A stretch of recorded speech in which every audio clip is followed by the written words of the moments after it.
Gostaríamos de, nesta manhã, apresentar a nossa oradora, nossa irmã Sueli, ela é da igreja de Santa Eugênia. É uma mulher voltada para a obra de Deus, estudante da Bíblia. Nós já havíamos marcado com ela de estar conosco, para compartilhar conosco aqui o pão da vida, e ela prontamente aceitou o chamado de Deus. Sueli, nessa igreja de Nova Iguaçu, que Deus possa lhe usar e abençoar poderosamente. Bom dia, igreja. Irmãos, eu estava confidenciando lá atrás com meus irmãos que eu não sou pregadora. Eu gosto de estudo bíblico, eu sou instrutora bíblica. Mas como Deus nunca diz não para mim, tem um eco, não tem? Como Deus nunca diz não para mim, quando alguém me convida para pregar, eu aceito. Quando alguém me convida para pregar, eu aceito. Eu não posso dizer não também. Mas só para ele saber como eu me sinto, como eu fico. Se a pessoa me convida para pregar um mês depois, eu fico um mês todo sofrendo. Mas estamos aqui, peço aos irmãos que orem, e que o nome de Deus venha ser engrandecido e louvado. Senhor Deus, obrigado pelas tuas bênçãos, obrigado porque o Senhor tem sido maravilhoso, tem feito proezas em nossa vida. Eu te agradeço, Senhor, e te peço que o Senhor venha ter misericórdia de mim, que o Senhor sabe das minhas limitações e das minhas fraquezas. Mas, por favor, Senhor, leve em conta e, por favor, usa-me para a honra e glória do teu nome. Que teu nome venha ser engrandecido, Senhor, e que meu nome venha ser esquecido. Porque, na realidade, sou apenas um vaso de barro descartável. Todo o poder e toda a honra seja dada pelo nome. Por favor, Senhor, venha ser conosco e Deus Espírito Santo atua, Senhor. Por favor, Deus Espírito Santo. Aquece nossos corações, assim como o Senhor fez com o discípulo no caminho de Emaús, quando Jesus abria a escritura para eles. E que venha se cumprir na minha vida, para chegar a tua palavra. O Espírito Senhor fala pelo meu intermédio, sua palavra está na minha língua. Em nome de Jesus te agradeço. Amém. Amém. Irmãos, se alguém puder trazer um copo de água, por favor. Irmãos, eu gosto muito do livro do Apocalipse. Não quer dizer que eu compreenda, mas quer dizer que eu gosto muito de Apocalipse e Daniel. Tem alguns amigos que compreendem e gostam muito, então eu gosto de andar com eles. Eu ando com eles porque eles pregam sobre isso e aí eu vou aprendendo. Então vamos falar um pouco hoje sobre Apocalipse 1. Já como eu falei para vocês, eu não sou pregadora, vamos para um estudo de Apocalipse 1. Apocalipse 1, versículo 1. Revelação de Jesus Cristo, que Deus lhe deu para mostrar aos seus servos as coisas que em breve devem acontecer, e que ele, enviando por intermédio do seu anjo, notificou ao seu servo João, o qual atestou a palavra de Deus e o testemunho de Jesus Cristo quanto a tudo que viu. Bem-aventurado aqueles que leem e aqueles que ouvem a palavra da profecia e guardam as coisas nela escritas, pois o tempo está próximo. João, as 7 igrejas que se encontram na Ásia, graça e paz a vós outros, da parte daquele que é, que era e que há de vir, e da parte de Jesus Cristo, a fiel testemunha, o primogênito dos mortos e o soberano dos reis da terra, aquele que nos ama e pelo seu sangue nos libertou dos nossos pecados e nos constituiu rei, sacerdotes, para o seu Deus e Pai. A ele a glória e o domínio pelos séculos dos séculos. Amém. Amém. Eis que vem com as nuvens e todo olho verá, até quantos o transpassaram, e todas as tribos da terra se lamentarão sobre ele. Certamente. Amém. Eu sou o Alfa e o Ômega, diz o Senhor Deus, aquele que é, que era e que há de vir, o Todo-Poderoso. Vamos parar por aí. Irmãos, vamos falar sobre isso e vamos ler o que o autor desse livro, Uma Nova Era, segundo as profecias de Apocalipse, fala a respeito. E vamos também falar um pouquinho do que essa lição da Escola Sabatina de 1989. Eu guardo essa lição, porque essa lição é muito boa. Obrigada. Apocalipse dividido em uma primeira parte e segunda parte. Se alguém tiver essa lição, releia, porque ela é muito boa. A minha já está toda assim. Aqui, ó, está desse jeito. E tem a segunda parte também. Então vamos falar também um pouquinho sobre essa lição.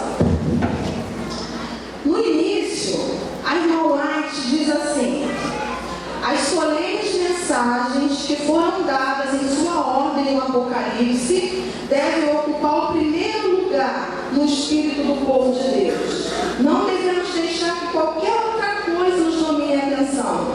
Testemunho Seleto, volume 3, página 278.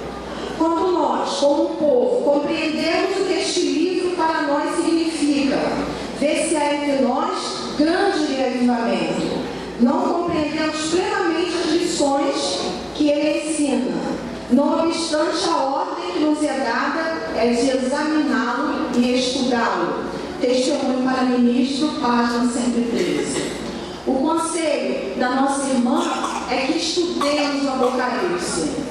Um dos motivos, irmãos, é que lá fora, as outras igrejas, elas não estudam.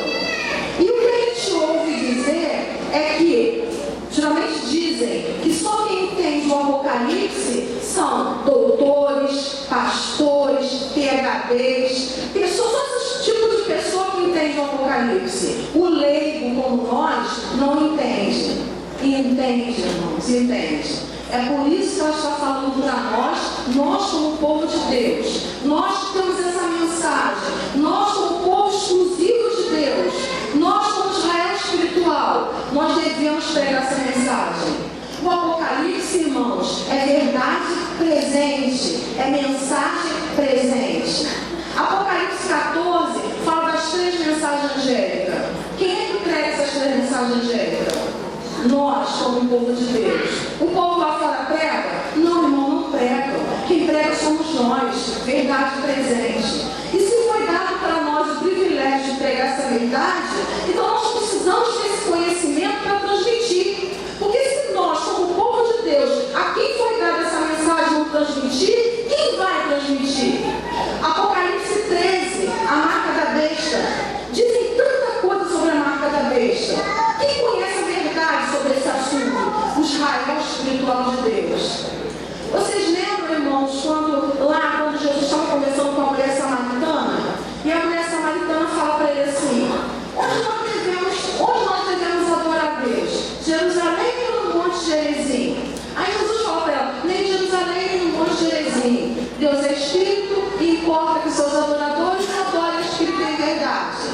E continuando a conversa, ele fala assim: porque a salvação vem dos judeus. Jesus fala isso para ela. Jesus queria dizer, demonstrou ali um certo preconceito? Claro que não. Jesus estava conversando com aquela mulher samaritana ali naquele poço. Mas ele foi enfático e verdadeiro quando ele disse: a salvação vem dos judeus. Quem tinha os oráculos de Deus? Quem tinha a verdade que devia ser transmitida ao mundo? Os judeus. Nós somos hoje o Israel espiritual de Deus. E Deus espera que nós, como povo dele, nós compreendamos a verdade para que nós possamos transmitir. Agora, como é que vamos transmitir se nós não conhecemos? Como é que vamos transmitir se nós não sabemos? A gente pode até entender as pessoas dizerem assim: o Apocalipse, profecia, é difícil. A gente pode até entender as outras pessoas falarem. E é difícil mesmo. Mas nós, como povo da profecia, nós devemos compreender para poder transmitir. Se a gente não falar, quem vai falar? Irmãos, Apocalipse 1 já diz, a primeira frasezinha. Eu pergunto para vocês: existe alguma possibilidade de nós não compreendermos o Apocalipse? Existe alguma possibilidade de nós não compreendermos o Apocalipse? Apocalipse 1, verso 1 diz assim: revelação de Jesus Cristo. Eu pergunto para vocês, baseado nisso que nós acabamos de ler, existe alguma possibilidade de não compreendermos o Apocalipse? Revelação de Jesus Cristo. Revelação significa o quê? Quando eu revelo, eu exponho. Quando eu revelo, eu torno claro. Quando eu revelo, eu manifesto. Revelação é algo manifesto, é algo tornado claro. Esse livro é um livro que aberto ou fechado? Aberto, está revelado. Existe alguma possibilidade de não compreendermos o conteúdo? Não, porque já começa dizendo revelação, está revelado. O livro de Daniel foi um livro aberto ou fechado? Fechado. Daniel 12:4. E tu, Daniel, encerra as palavras e sela o livro até o tempo do fim. Muitos esquadrinharão e a ciência se multiplicará. Daniel ficou fechado no entendimento até o tempo do fim. Até 1798. Em 1844, Guilherme Miller começou a pregar aquela mensagem baseada no livro de Daniel. Daniel foi um livro fechado até o tempo do fim. O Apocalipse é um livro aberto. Já começa dizendo revelação de Jesus Cristo. Muito bem, queridos. Revelação de Jesus Cristo que Deus me deu.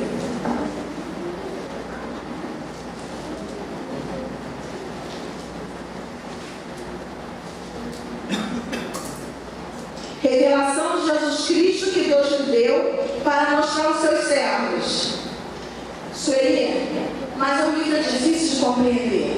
Tudo é difícil de compreender se você não estudar. Qualquer passagem da Bíblia é difícil de compreender se você não estudar. A Bíblia é a pedra de grande preço. É a joia, é a gema. Você não encontra joia preciosa aí na rua. O garimpeiro, quando ele quer encontrar pérola, quando ele quer encontrar joia, ele tem que cavar, ele tem que cavar, ele tem que buscar, ele tem que entrar na mina, ele tem que garimpar, a fim de que ele encontre a joia. Para que nós possamos compreender a palavra, para que possamos compreender esse livro, é preciso se debruçar, é preciso orar, porque quem inspirou João a escrever foi quem? E o Espírito Santo, ele faz duas coisas, ele tem tantas coisas. Ele ensina e faz o quê? Lembrar. Ele ensina e faz lembrar. Se o Espírito Santo inspirou ele a escrever, ele vai nos ajudar também a compreender o que foi inspirado por ele. Mas para isso é necessário orar e é necessário se debruçar. É necessário parar e começar a estudar, a fim de nós possamos compreender. Se quiser realmente aprender. E outra coisa, orar e pedir ao Espírito Santo, se debruçar, tirar tempo para aprender. Não adianta ler e sair, tem que pesquisar. E o terceiro ponto, fazer isso para transmitir. Quando você aprende para ensinar, grava, fixa. Quando você aprende para ensinar, o Espírito Santo te ajuda. Porque ele sabe que você quer aprender para poder transmitir. Revelação de Jesus Cristo que Deus lhe deu para mostrar aos seus servos. Somente os servos vão compreender. Não adianta ter faculdade, não adianta ser PhD, não adianta, tem que ser servo para poder compreender a palavra.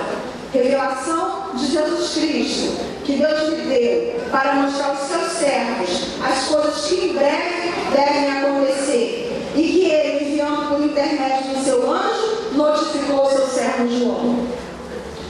Maxwell, ele diz na página 70, ele diz assim,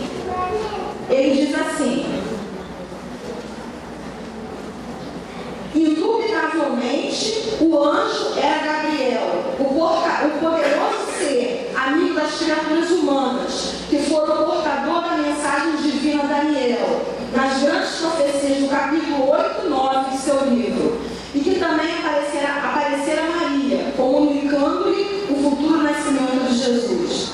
Maxwell diz que o anjo aqui no versículo 1, que aparece para ajudar João, é o mesmo anjo Gabriel, que aparece lá no livro de Daniel para ajudar Daniel. Vamos ver lá, Daniel 8,16. Daniel 8,16.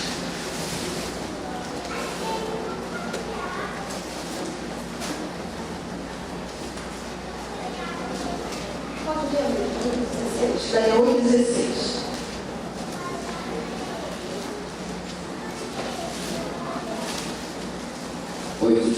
Assim, e ouvi uma voz de homem e entre as margens do lago, a qual gritou e disse: Gabriel, dá a entender a essa visão? Daniel 9:21.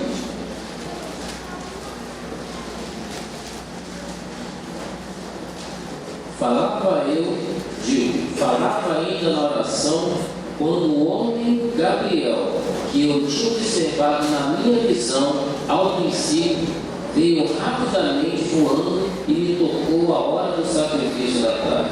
Obrigada, querido. Esse mesmo anjo Gabriel que aparece a Daniel é o mesmo anjo que aparece a João. Você vê no capítulo 8, Daniel teve uma visão. A visão do capítulo 8 que Daniel teve foi de quem?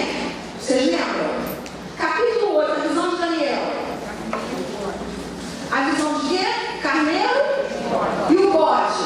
Daniel compreendeu a visão do carneiro e do bode? Compreendeu. Carneiro simbolizava a Média Pérsia e o bode, a Grécia. Daniel 8, 20 e 21. Está explicado. O que Daniel não compreendeu? O que Daniel não compreende, que o anjo aparece para explicar para ele no versículo 9, no capítulo 9, foi a visão de quê? Da tarde e da manhã. Daniel não compreendeu a visão da tarde e da manhã. O anjo aparece no capítulo 9 para explicar. Esse mesmo anjo que aparece para Daniel, esse mesmo anjo que aparece para Maria, para dar mensagem do nascimento de Jesus, é o mesmo anjo que aparece aqui no Apocalipse, capítulo 1, versículo 1. Revelação de Jesus Cristo, que Deus lhe deu para mostrar aos seus servos as coisas que em breve devem acontecer, e que ele, por intermédio notificou ao seu servo João, o qual atestou a palavra de Deus e o testemunho de Jesus, quanto a tudo que viu. Verso 3. Bem-aventurado aqueles que leem. Bem-aventurado é o mesmo que o quê? Feliz. Mas o quê? Abençoado. Abençoado. Bem-aventurado é o mesmo que feliz. E quem é abençoado é o quê? Feliz. Bem-aventurados. O Apocalipse tem 7 bem-aventuranças. O 7 é a assinatura de Deus. 7 cabeças, 7 chifres, 7 selos, 7 reis, 7 igrejas, 7 trombetas, 7 pragas. O Apocalipse é cheio de 7. E o Apocalipse tem 7 bem-aventuranças. A primeira bem-aventurança está aqui em Apocalipse 1, verso 3. A segunda bem-aventurança está em Apocalipse 14, verso 3. A terceira bem-aventurança está em Apocalipse 16, verso 15. A quarta bem-aventurança está em Apocalipse 19, verso 9. A sexta bem-aventurança está em Apocalipse 22, verso 7. E a sétima bem-aventurança está em Apocalipse 20, verso 6. São 7 bem-aventuranças. Apocalipse 1:3 é a primeira bem-aventurança. Eu contei 6. Apocalipse 1:3, 7. Bem-aventurado aqueles que leem. No original está escrito assim: bem-aventurados que leem em voz alta. Por que em voz alta? No tempo do Novo Testamento, do Antigo Testamento, os livros eram raríssimos, os livros eram raros. E as pessoas, tinha muita gente que não conseguia ler, pessoas analfabetas que não liam. Então, quando alguém pegava a Bíblia para ler na sinagoga, ela lia em voz alta, para que todos compreendessem. Bem-aventurado aqueles que leem em voz alta, e bem-aventurado aqueles que ouvem. Mas mais bem-aventurado o que lê, o que ouve e o que guarda. Queridos, a bênção é para os que leem. A bênção divina está inseparavelmente ligada ao ato de ler e ouvir a palavra de Deus e obedecer. A bênção é para quem lê. Que bênção é essa? O conteúdo do livro. Quando você lê a Bíblia, você recebe em troca promessas, conforto, ajuda, confiança, força. Isaías 27:5, Deus diz assim: que se apodere da minha força e faça paz comigo. Sim, que faça paz comigo. Força. O conteúdo da Bíblia é uma bênção na nossa vida, mas a bênção é só para quem lê. Aquele que não lê não é abençoado. Alguns não receberão a bênção. Diz o profeta: bem-aventurado que lê. Aos que não querem ler, a bênção não é para esse. E os que ouvem, alguns também se recusam a ouvir qualquer coisa relativa à profecia. A bênção não é para esta classe. E guardam as coisas nela escritas. Muitos se recusam a atender às advertências e instruções contidas no Apocalipse. Nenhum deles pode pretender a bênção prometida. Todos os que ridicularizam os assuntos da profecia, zombando dos símbolos ali solenemente dados, todos se recusam a reformar a vida e preparar-se para a vida do Filho do Homem, não serão abençoados. O grande conflito, página 341. A bênção é para os que leem. Apocalipse 1:3. Bem-aventurado aqueles que leem, aqueles que ouvem a palavra da profecia e guardam as coisas nela escritas, pois o tempo está próximo. Nós, irmãos, no finalzinho do verso, o tempo está próximo. E nós, capítulo 1, versículo 1, quando diz assim: em breve. Essa frase, em breve, e o tempo está próximo, o que quer dizer isso? De acordo com Maxwell, a partir do momento em que João teve a revelação, a partir do momento que ele teve a visão, a partir dali, os acontecimentos estariam próximos. Por quê? Porque sinais após sinais iam acontecer. O desdobramento aconteceria ali, um após outro, sinal após sinal. Por isso que ele fala, em breve, e no final do verso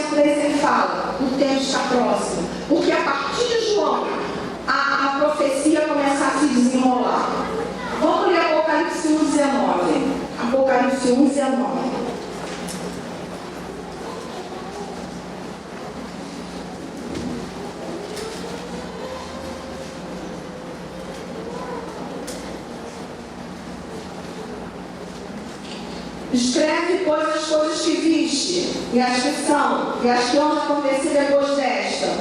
Foi dito para João: escreve o que você está vendo. E as coisas que são, é passado, presente ou futuro? São passado, presente ou futuro? Presente. E as coisas que vão acontecer depois dessa? Passado, presente ou futuro? Futuro. A profecia, ela começa a partir do profeta, não para trás. João começa a contar, falar dos sinais que ocorreriam nos seus dias para frente. A profecia nunca é para trás, a profecia é sempre para frente. Para trás é história. Então, escreve as coisas que são a partir dos seus dias e a que hão de acontecer depois desta, mais para frente. Então, a partir de João, as profecias começariam a se desdobrar. É por isso que ele diz em Apocalipse 1, verso 1, em breve. E Apocalipse 1, verso 3, o tempo está próximo. Apocalipse 1, verso 4. João, as 7 igrejas que se encontram na Ásia, graça e paz a vós outros. Da parte daquele que há de vir. Da parte dos 7 espíritos que se acham diante do seu trono. Irmãos, agora até que não, porque agora o pessoal tem computador, tem internet, envia e-mail, essas coisas todas. Mas um tempo atrás, não muito atrás, as pessoas costumavam escrever cartas. E aí nas cartas, quando eu escrevi uma carta para alguém, eles botavam assim: querido irmão, estimado colega, caro amigo. João, ao escrever a carta para a igreja, João começa saudando a igreja com 2 palavras. Qual é a palavra que ele usa aqui? João está interessando essa carta às 7 igrejas.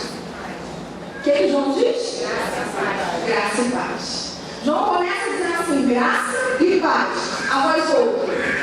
Muito bem. Então João interessa essa carta às 7 igrejas. Eu pergunto para vocês: 7 igrejas, mas na realidade o Apocalipse, a Bíblia, ela fala de quantas igrejas? Na realidade são quantas igrejas? 2. A Bíblia fala de 2 igrejas. Quais são? A verdadeira e a falsa. Só isso. A Bíblia fala de 2 igrejas, verdadeira e falsa. A igreja verdadeira, Apocalipse 12. A igreja falsa, Apocalipse 17. Pergunto para vocês: lá em Apocalipse 17, fala de uma igreja falsa, simbolizada por o quê? Vocês lembram? Uma meretriz, ou mesmo uma prostituta. Pergunto para vocês: uma mulher, ela nasce prostituta? Não, ela se torna prostituta. Essa igreja, ela se tornou prostituta. No início era uma igreja só que ela se tornou prostituta. E se tornou agora 2 igrejas que a Bíblia fala, a verdadeira e a falsa. Na realidade, essas 7 igrejas é uma igreja, é a igreja de Deus. 7 períodos pelos quais a igreja de Deus passaria. Desde o início com a igreja primitiva dos discípulos, até a igreja de Laodiceia, a última igreja da volta de Jesus. João começa endereçando essa mensagem às 7 igrejas. Quem é que envia, quem é que saúda essas igrejas com graça e paz? Quem é que saúda as 7 igrejas com graça e paz? João? Vamos ler lá, Apocalipse 1, verso 4. Quem é que saúda a igreja com graça e paz? Quem é que saúda a igreja com graça e paz? Quem? Deus. Deus saúda a igreja com graça e paz. Deus saúda hoje a igreja de Nova Iguaçu com graça e paz. A igreja de Santa Eugênia com graça e paz. Começa dizendo: João, as 7 igrejas que se encontram na Ásia, graça e paz a vós outros, da parte de quem? Daquele que era e que há de vir. Quem é aquele que é, que era e que há de vir? Concorda que é Deus? É Deus ou é Jesus? É Deus ou é Jesus? É Deus ou é Jesus? Jesus? Graça e paz a nós outros da parte daquele que é, que era e que há de vir. é o Deus Pai. Apocalipse 1, verso 8, vamos ler lá. Eu sou o Alfa e Ômega, diz o Senhor Deus, aquele que é e que há de vir. Deus saúda a igreja com graça e paz. Quem mais saúda a igreja com graça e paz? Quem mais saúda a igreja com graça e paz? Apocalipse 4. Quem mais saúda a igreja com graça e paz? Jesus também. Mas aí no verso 4 também. Mas no verso 4 diz o quê? Deus, mas tem os 7 espíritos. Eu falei para vocês que na realidade é uma igreja. A igreja é 7 faces da igreja. Isso se chama de 7 igrejas. Na realidade, os 7 espíritos é o Espírito Santo de Deus.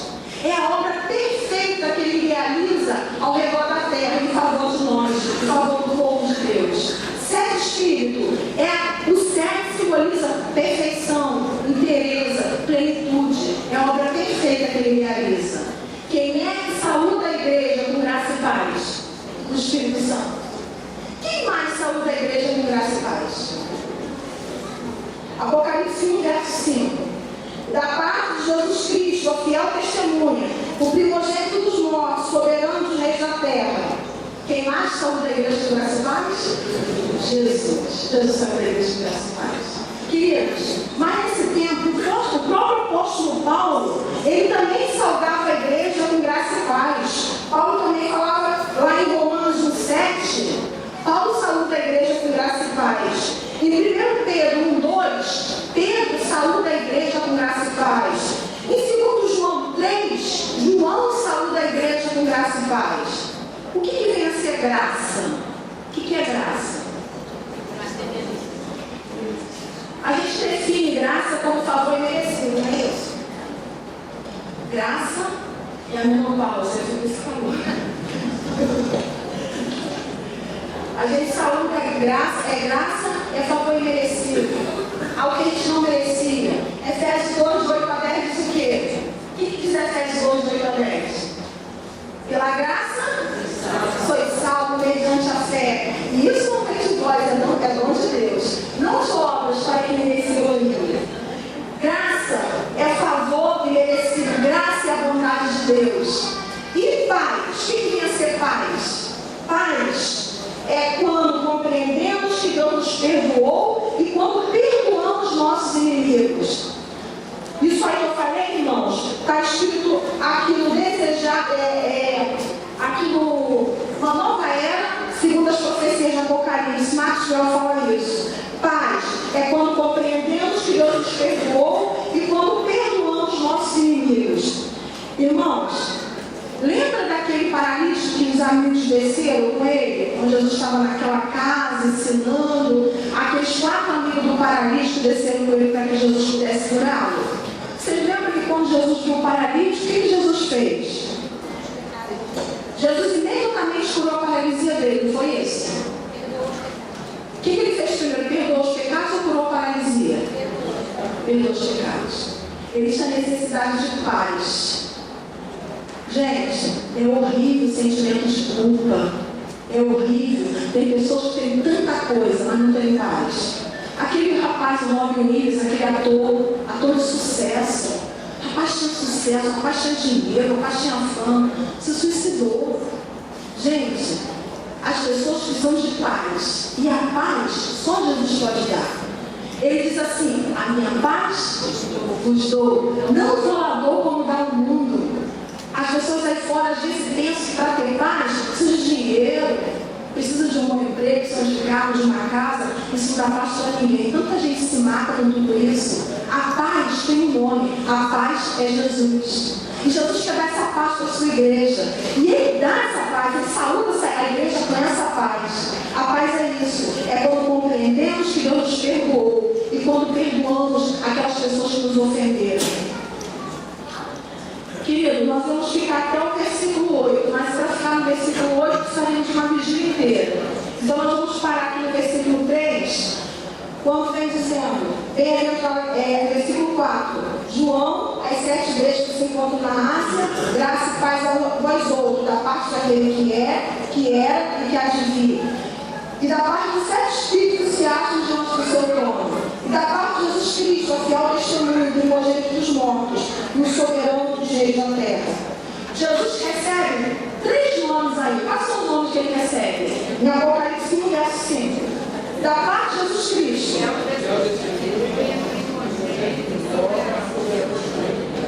Isso aí. Primeiro, fiel testemunha. Por que é chamado de fiel testemunha? Lembra de Filipe? Senhor, mostra-nos o Pai e isso nos basta. O que ele responde para Filipe? Quem vê meu Pai. Quem pode testemunhar de Deus fielmente é quem? Jesus. Porque Ele é Deus. Ele é Deus. Fala para o Pai de igual para igual, porque Ele é Deus. E fala para o Pai do homem, porque também possui a natureza de quê? Humana. Conhece as nossas fraquezas. Então Jesus, só Ele pode testemunhar de Deus. Ele é fiel testemunha. Outro ponto. Ele é o primogênito dos mortos. Eu pergunto para vocês, primogênito é o mesmo que o quê? Primeiro. Jesus foi o primeiro a morrer e ressuscitar? Foi? Mas aqui está dizendo que ele é o primogênito. Ele foi o primeiro a morrer e a ressuscitar? Quem morreu e ressuscitou antes dele? Mas quem? Quem mais? O filho da filha de Naim, a filha de Jaim, ressuscitou antes dele. Mas a Bíblia fala que ele é o primogênito dos mortos, que ele foi o primeiro a morrer e a ressuscitar. Esse foi o título que é dado a ele. Interessante, irmãos, que a lição da escola sabatina diz assim: o estudo da palavra grega, prototokos, usada em Apocalipse 1:5, é traduzida por primogênito. Revela que ela, às vezes, é utilizada para designar outras pessoas, além das que foram as primeiras a nascer em suas famílias. Deus chamou algumas vezes de primogênito alguém que é espiritualmente superior ou preeminente, devido à sua relação com ele. E não porque foi o filho mais velho de uma família. Vamos ler o Salmo 89, 27. Salmo 89, 27.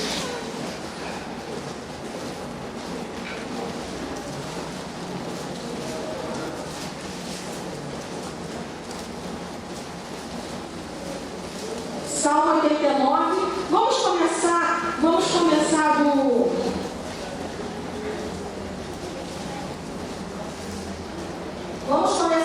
do verso 20.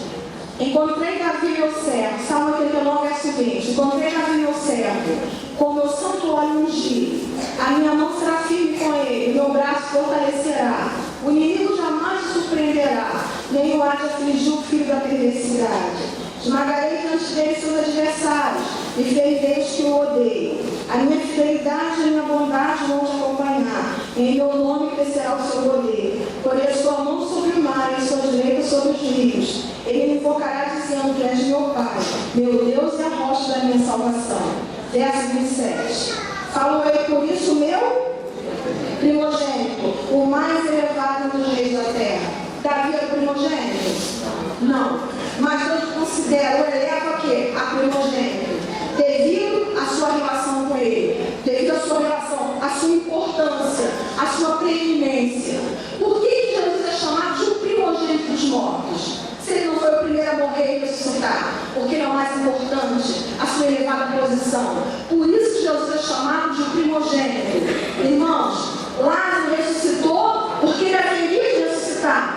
Havia o filho da viúva de Naim ressuscitou porque ele ressuscitaria. Todos os outros ressuscitaram porque ele ressuscitaria. Por isso que ele é o primogênito dos mortos. 1 Coríntios 15. Vamos lá para 1 Coríntios 15. 1 Coríntios 15. 1 Coríntios 15, verso 17.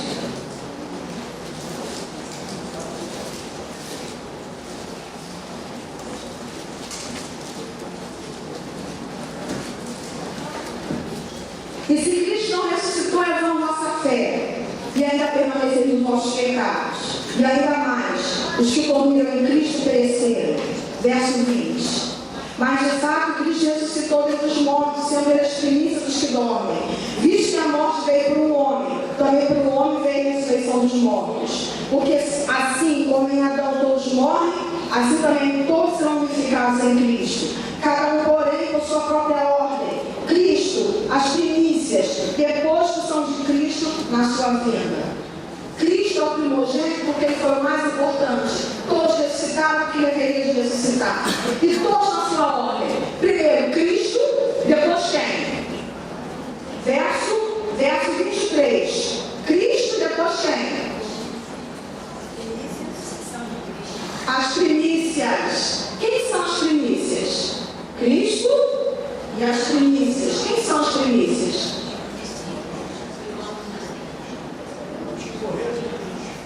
Vocês lembram quando Jesus, lá na cruz, ele disse assim, está consumado? Quando ele falou está consumado, o que aconteceu quando ele morreu?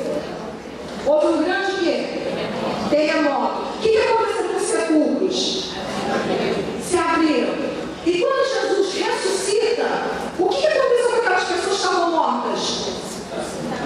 Ressuscitam também. Essas pessoas ressuscitam e aparecem a muitos. E depois, quando Cristo sobe, o que acontece com aquelas pessoas? Sobe também com Jesus. Para se cumprir, levou quando subiu às alturas, levou cativo o cativeiro. Queridos, Cristo, as primícias são aqueles que morreram e ressuscitaram, e estão no céu, as primícias, e depois nós, os que somos de Cristo, na sua vinda. Amém. Aleluia. Apocalipse 1, vamos encerrar. Apocalipse 1. Apocalipse 1, verso 6. Vamos encerrar no verso 6. E nos constituiu reino, sacerdotes para o seu Deus e Pai. A ele a glória e o domínio pelos séculos dos séculos. Vamos ver o que Maxwell fala nesse versículo. Página 82. Maxwell diz assim.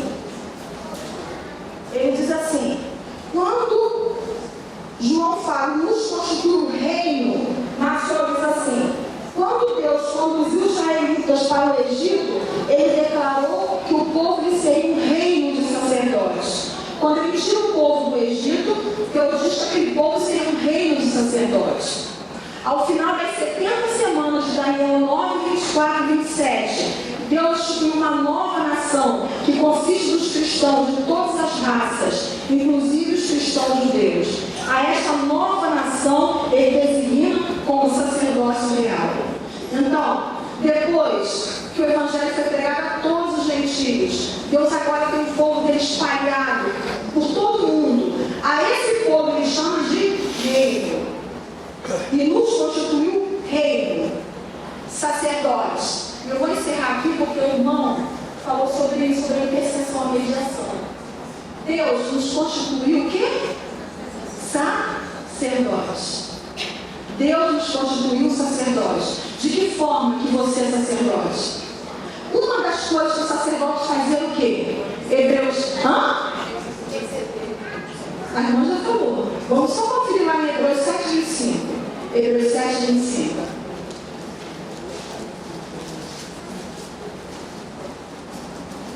Quem achar pode ler, por favor.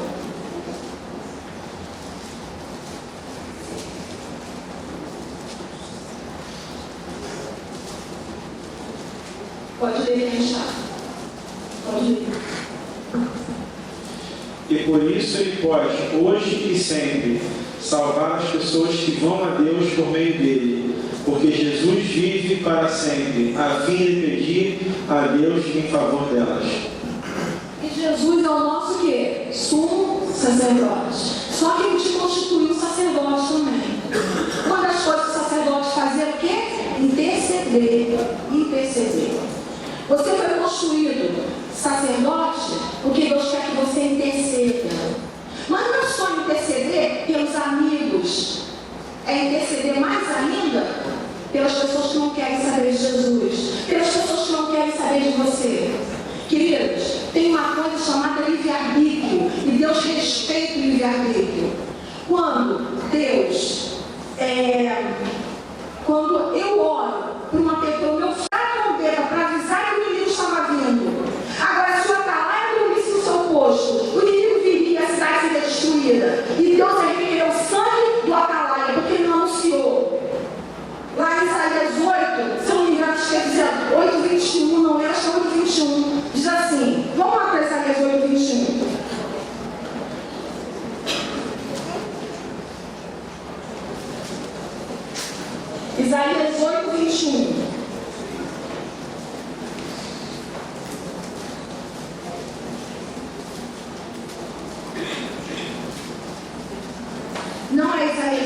21.